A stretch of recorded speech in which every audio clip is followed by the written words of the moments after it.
Every morning, you wake up and enter a psychological torture chamber. You stand in front of a closet filled with options, and you play a game of dress up that you never actually agreed to play. You think you're expressing your personality, but in reality, you are siphoning off the very neurological fuel you need to survive the day. We've all heard the sanitized, PR-friendly version of this story. We're told that billionaires wear the same gray t-shirt or black turtleneck to save time or avoid decision fatigue. But that is the boring answer. It's the answer people give when they don't want you to know the truth. Because the real psychology behind the uniform effect isn't about efficiency. It's about aggression, control, and a deep-seated rejection of the social hierarchies that keep everyone else exhausted. Think about what happens when you choose an outfit. You aren't just picking fabric. You are navigating a concept called identity diffusion. Every morning, you have to decide, am I the professional today, the creative, the rebel, the relaxed friend? This constant calibration burns through your executive function before you've even had your first coffee. You are negotiating with a ghost of yourself. But the person who wears the same thing every day has ended that negotiation forever. They didn't just pick a shirt, they murdered 1,000 versions of themselves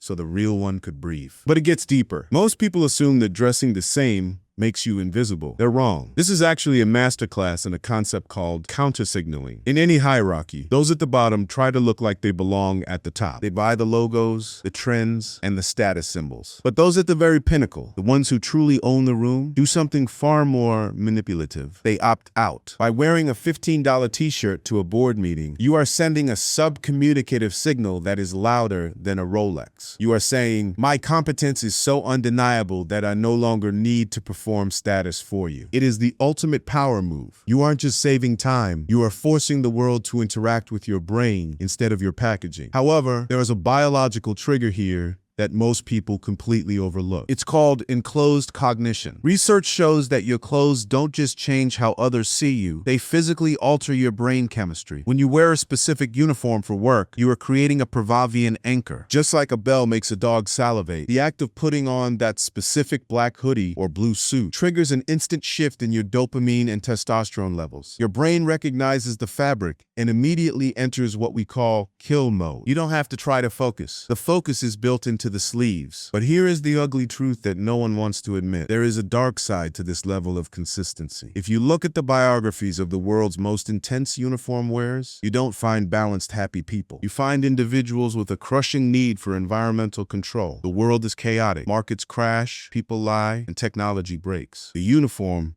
is a safety anchor against entropy. It is the one variable in the universe they can control with 100% certainty. For these people, fashion isn't an art. It's a weapon against the fear of chaos. Now, you might think this sounds cold or robotic. You might think that losing the variety of a wardrobe is a form of self-imprisonment. But look at your own life. How much of your identity is wrapped up in what you buy rather than what you do? True freedom isn't having 1,000 choices in a closet. True freedom is making the right choice once and never having to think about it again. You don't need to be a billionaire to use this. You just need to decide who you are. Stop decorating the exterior and start sharpening the interior. Because at the end of the day, the people who change the world aren't the ones who look different every day. They're the ones who look exactly the same while they make the world look different around them.